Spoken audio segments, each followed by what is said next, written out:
Bonjour à toutes, bonjour à tous. Aujourd'hui, une nouvelle vidéo sur la chaîne Le Garage PTS, vidéo qui va concerner la vie fiabilité. Ça faisait un petit moment qu'on n'en avait pas passé. Je sais que ça vous plaît toujours d'avoir ce genre de vidéos à disposition, surtout sur une marque que l'on n'a pas tellement traitée, que ce soit en termes de tests, de rénovation, d'avis ou autre. Donc, vous l'aurez peut-être reconnu, donc celle-ci est une Volkswagen Passat de génération B5, enfin, telle qu'il l'appelle, pardon, pour les spécialistes. Cette Passat qui est sortie de 96 à 2004 sur deux types de carrosserie, que ce soit la break ou la berline comme ici. Cette voiture donc a eu de multiples versions, et donc ce qu'on va tester aujourd'hui en termes d'avis fiabilité, donc la Passat B5 en version essence et non en diesel, qu'elle soit, on va dire, d'extérieur très semblable, et donc d'un point de vue qualitatif, on va dire, du même niveau. Mais on va évoquer plus spécifiquement la version essence, pardon. Et donc celle-ci est une voiture motorisée par un 1,6 litre de cylindrée qui développe 100 chevaux, et au kilométrage compteur, on a 198 744. Donc c'est une voiture qui a 200 000 km et 20 ans passés, puisqu'elle est de 99 et qu'on est en 2021. Donc voilà, ça permet de se faire un petit jugement, et puis de parler de cette voiture avec un petit retour d'expérience, on va dire. Donc cette voiture, je le disais, elle a sa base technique, son châssis qui est partagé avec l'Audi A4, qui elle était sortie de 95 à 2003. Donc c'était sa cousine, à la différence près que entre la A4 et la Passat, on avait une différence en termes d'habitabilité, mais bon, ça on le verra sur la vidéo test de cette même voiture, que vous verrez dans quelques semaines ou quelques mois, en fonction de l'actualité qui va tomber. Sans plus tarder, donc on va partir sur la qualité extérieure, comme d'habitude, avec, sans faire de suspense, une qualité globale qui est plutôt d'un très bon niveau. On peut voir que 20 ans après, cette voiture a pas tellement vieilli. Alors il y a juste sur les parties basses où là, effectivement, les conditions climatiques sont un peu difficiles ces dernières semaines, donc on n'arrive pas à avoir une voiture nickel, mais c'est simplement pas usé, c'est juste de la saleté. Et le brillant de la peinture est resté très propre, très, très, très clean. Il y a pas de différence sur cette voiture, et c'est le cas majoritairement des Passat. Celles qui ont gardé leur enveloppe d'origine, je dirais, n'ont pas de problème particulier à signaler en termes de qualité de peinture. Volkswagen avait fait très très fort à ce moment-là. Il faut savoir que malgré qu'elle partage sa base technique avec l'Audi A4, qui était donc une familiale premium, on avait coutume de dire, c'est un peu moins vrai aujourd'hui puisque le segment des familiales a un petit peu disparu. On avait deux types de gammes familiales. On avait les familiales dites classiques, hein, et on avait les familiales premium. Donc dans les familiales premium, on regroupait les classés, on regroupait les séries 3, les Audi A4, éventuellement les Volvo S40, même si c'est un ton en dessous. Certains aimaient bien mettre Saab, ou des marques un peu décalées des fois, comme Alfa Romeo, parce qu'ils proposaient de gros moteurs. Sinon, donc ces voitures familiales étaient classées en deux catégories, et la Passat avait le privilège d'être classée uniquement dans la gamme familiale. Donc ses vraies concurrentes étaient la 406, la Laguna première génération, la Xantia pour les voitures françaises, et pour les allemandes, on avait droit à l'Opel Vectra, à la Ford Mondeo, à la Passat. Après, on pouvait tomber soit sur des les Lancia Dedra ou les Lancia, j'ai oublié le nom tellement elles sont pas très courantes, les Lancia Libra. Voilà, bon, il y avait quelques voitures comme ça, un peu plus exotiques, mais cette voiture était classée dans les gammes non premium et dans les gammes standards par l'essai-presse de l'époque, et puis c'est comme ça qu'elles étaient vendues, puisque c'est vrai que la Passat du modèle antérieur à celui-ci, enfin des modèles antérieurs à celui-ci, était nettement moins qualitatif. Et globalement, tout est bien ajusté, tout est bien aligné. La qualité de peinture, comme je disais tout à l'heure, est très bien. Les jointures sont très bonnes. Finalement, il y a très très peu de défauts de construction sur ces voitures. Sur des modèles qui vont être très fortement kilométrés ou d'origine douteuse ou mal entretenue, on peut des fois avoir un peu de corrosion qui se forme à ce niveau-là. Puisqu'en fait, le problème, c'est que derrière le cache plastique, vous avez l'aile qui est très fine et du coup, ça rentre par le rebord. Vous avez une accumulation de terre, de feuilles, de ce que vous voulez, qui se fait à cet endroit-là. Et derrière, ça bouffe la tôle et ça provoque ce genre de petits soucis. Mais sinon, pour le reste, tous les ajustements, les pare-chocs, les plastiques X ou Y, les rétros, ce que vous voulez, les poignées, sont plutôt en bonne condition. Les feux, on a affaire à des feux d'ancienne génération, donc il n'y a pas de problème de teinte. C'est plutôt à partir des années 2000 où on a eu un problème de ternissement de phare. Là, cette version-là de Passat, donc c'est la Passat B5 phase 1. Et après, on a eu la phase 2 qui avait une face avant complètement modifiée. Elles étaient assez différentes. Il y a certaines Passat avec les clignotants orange ici. Et donc, juste après, ils les ont passés en clignotant blanc. Mais ça, c'est encore pareil, c'est des petits détails. Donc, globalement, la qualité de construction à l'extérieur, on avait affaire à une voiture premium au prix d'une familiale classique. Donc, pour tous ces points, c'est une grande réussite et très peu de problèmes à signaler sur cette Passat, sur la partie extérieure. Un contrôle relativement simple est à faire pour s'assurer de la qualité de cette voiture. Et je vous ai dit, c'est essentiellement au niveau des ailes avant que vous pouvez avoir des petits soucis. Après, si la voiture n'a pas été repeinte et correctement, je dirais entretenue, donc c'est-à-dire lavée, etc., peu de problèmes, hein. Il y a même des baguettes latérales à ce niveau-là. Donc ça permet d'avoir une protection assez nette de votre peinture sur vos portes, d'éviter les coups de porte, donc c'est plutôt bien. Là, celle-ci, il lui manque le petit cache pour mettre le cric. Alors, est-ce que c'est un manque sur celle-ci ou est-ce que c'est plus général? Là, c'est vrai que j'ai pas la réponse. Si en chipotant, on pourrait dire que sur les enjoliveurs avant, les logos ont tendance à partir. En regardant l'enjoliveur, ça me le fait penser. Bon là, en l'occurrence, ils sont présents sur les 4. Mais hormis ça, vraiment, le bilan est plutôt très bon. Même tous les petits plastiques noirs et tout, ça se délave pas. Vraiment pas trop de soucis. Là, c'est juste, à cet endroit-là, c'est juste du sale, hein, on peut voir. Il n'y a rien du tout. C'est plutôt très sain comme voiture. Pour la partie intérieure, c'est un peu moins bien qu'à l'extérieur en termes de qualité générale, même si, encore une fois, vis-à-vis de la concurrence qui était disponible à l'époque, on a une voiture d'une très bonne qualité, d'un très bon niveau qualitatif. Les points problématiques, alors sur celle-ci, on ne l'a pas, ça va être le ciel de toit. Le fameux ciel de toit sur les véhicules du réseau VAG essentiellement, quelques BM, mais c'est surtout les VAG qui ont ce problème-là. La moquette du toit se décolle et puis vous la prenez sur le front, donc c'est pas terrible. Ça fait vraiment aspect négligé dans ces cas-là. Là, la toile est encore tout à fait bien tendue, elle n'a pas eu le temps de sécher par le soleil. C'est une voiture qui a dormi en souterrain, donc forcément ça aide un petit peu. Donc celle-ci n'a pas ce souci-là, mais on peut voir également, on l'avait déjà vu sur la 607 il y a quelques semaines, voire quelques mois, les panneaux de porte, la toile du panneau de porte, elle se détend complètement. Donc ça peut se refaire, hein. Il n'y a pas trop de soucis, mais sur les 4 panneaux de porte, et donc ça c'est assez courant, on a ce souci de tissu, enfin de velours qui a tendance à se décoller, c'est un peu désagréable. Autre petit truc pas fameux, c'est ces poignées de porte qui ont tendance à délaver. Alors, est-ce qu'on doit les excuser puisque d'autres marques ont ce même problème?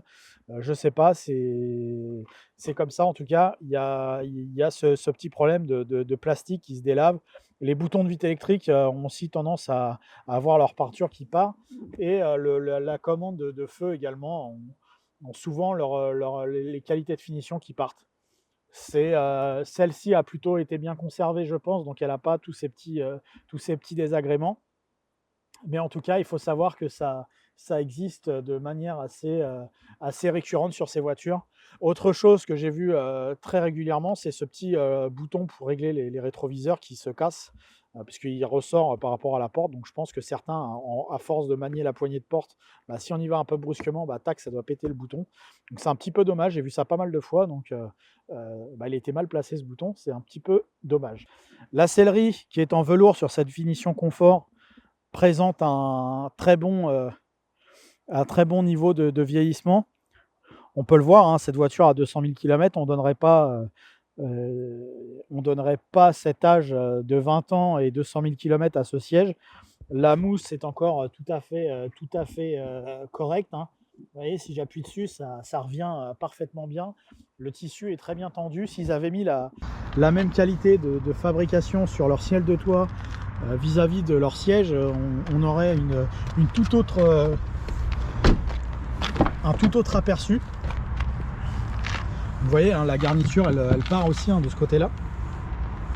Sinon, pour le reste, l'ensemble des plastiques noirs sur la voiture est plus trop propre. Là, on a un petit désagrément, mais bon, ça c'est assez courant. Il suffit de mettre un coup de pied sur le siège et ça vous abîme votre cendrier. Enfin, pas votre cendrier, mais votre porte-gobelet arrière. C'est un petit peu dommage. Donc pareil, la qualité de la sellerie est la même qu'à l'avant, donc pas de souci de ce côté-là. On est plutôt bien servi. Le coffre, rien de particulier à signaler. On est plutôt pareil, on est plutôt bien fait. Les joints sont bien posés, bien plaqués. Pas de fuite à signaler généralement en termes de coffre. Les tableaux de bord ne présentent pas de vieillissement particulier. Encore une fois, le niveau d'exigence qui a été donné à la marque à ce moment-là pour faire les modèles, on sent qu'ils n'ont pas fait les choses à l'économie et ça fait plutôt plaisir. Tout ce qui est commande, etc., ça vieillit plutôt bien. Il n'y a pas trop de soucis. Le volant est de bonne qualité. On peut le voir, hein, il n'est pas du tout usé. Il est vraiment impeccable. L'ensemble du tableau de bord, c'est pareil. Il n'y a pas de récurrence. Ce qu'on va avoir, ça va être peut-être un peu les boutons de climatronique qui vont s'user. Comme tout à l'heure, je le disais pour les boutons de feu, etc. Il y a quelques boutons qui peuvent s'user. Là, c'est pas trop le cas sur celle-ci. C'est tout à fait beau, tout à fait propre. Mais l'ensemble du tableau de bord vieillit plutôt bien. Les ajustements sont bons, la qualité des plastiques est très bonne. Donc là, on est plutôt tranquille là-dessus. Un petit peu le soufflet de levier de vitesse qui a tendance à craquer. Ça, c'est un mal également courant avec beaucoup de marques. Il y a une mauvaise maîtrise de ce côté-là de tous les constructeurs, ou quasiment tous. Donc c'est un petit peu dommage. Sinon, vraiment, le bilan fait partie des tout meilleurs, peut-être même le meilleur quasiment de la catégorie. En tout cas, dans la gamme familiale non premium, c'était le must, la Passat. Et vraiment, ils avaient vraiment un temps d'avance à ce moment-là. C'est dommage, ils l'ont perdu après sur les modèles qui ont suivi. Ils n'avaient plus l'avance qu'ils avaient à ce moment-là, mais c'est également le cas valable, hein, sur les Golf. Golf qui partagent également beaucoup de points communs avec cette voiture, hein, la Golf 4, puisqu'elle est de la même génération. Et du coup, on va avoir les mêmes mots que sur les Golf, c'est-à-dire qu'on peut avoir des problèmes de centralisation, on va avoir des récurrences de problèmes sur les vitres électriques. Je dis récurrence parce que c'est, je pense, la marque numéro 1 de ce côté-là. Et je pense que ce problème-là vient du fait que les vitres doivent être très très lourdes sur ces voitures, et du coup les moteurs ne supportent pas, ou alors les moteurs sont sous-dimensionnés par rapport aux vitres. Il doit y avoir un problème de ce côté-là qui a mal été étudié à l'usine, ce qui fait qu'il y a une récurrence de casse de système de lève-vitres sur ces voitures. Et sachant qu'il y en a 4, ça vous fait 4 fois le prix à mettre. On a des problèmes comme ça, on a des problèmes de centralisation parfois qui arrivent sur ces voitures. Parfois, les cristaux liquides du compteur ont tendance à partir. Là, celle-ci, encore une fois, est nickel, hein, cette voiture. Vous voyez où il y a écrit service maintenant, parce que là, il faut faire la vidange. À cet endroit-là, des fois, on a les pixels qui partent. Là, pour le coup, c'est nickel. Donc, finalement, il n'y a pas grand-chose à signaler de manière récurrente. Simplement s'assurer que toutes les fonctions électriques soient en bon état d'utilisation. Si c'est le cas, vous êtes en mesure de vous dire que vous n'aurez pas grand-chose a priori à faire sur cette voiture. Donc on a déjà fait le tour de la carrosserie et de l'intérieur. Passons à la partie châssis. Partie châssis qui propose pas de mauvaise surprise en particulier. 2 points faibles assez récurrents sur ces voitures qui vont se situer au niveau des trains roulants. C'est la faiblesse des soufflets de cardan. Ça, c'est pareil, c'est un mal assez chronique de chez Volkswagen. Les soufflets de cardan ont tendance à lâcher, donc ça vous met pas mal de graisse un peu partout. Et puis si vous ne le faites pas rapidement, ça vous abîme votre cardan et c'est un petit peu dommage. Donc on a une récurrence sur les soufflets de cardan sur les Volkswagen, et on a également un problème assez récurrent avec des soucis sur des triangles de suspension qui ont tendance à faire prendre du jeu aux rotules, et donc avoir une mauvaise précision de conduite, qui n'est déjà pas le point fort de la voiture, hein. Là, clairement, on est en retard par rapport aux voitures françaises, hein, sur cette Passat. Mais quand on a en plus des problèmes de train avant, avec des triangles qui ont du jeu dans leur caoutchouc, etc., bah, ça devient très désagréable, et en plus refusé au contrôle technique. Donc ça va être les deux points problématiques sur cette voiture. Pour le reste des pièces, je dirais d'usure, type châssis, échappement, etc., il n'y a rien de très dommageable à impacter sur cette voiture. Là, elle est plutôt bien née aussi de ce côté-là. Donc, une chose encore qui fait plaisir sur cette voiture. Dernière partie à aborder sur la fiabilité générale de ces Passat essence type B5, c'est la partie mécanique. Donc on peut voir déjà, dès qu'on lève le capot, toujours la continuité de qualité, un magnifique vérin de capot. Donc ça, c'est très bien de ce côté-là. C'est plutôt qualitatif. Et donc cette voiture, comme elle partage son châssis avec l'Audi A4, donc elle a le droit à avoir des moteurs montés dans le sens de la longueur et non dans le sens transversal.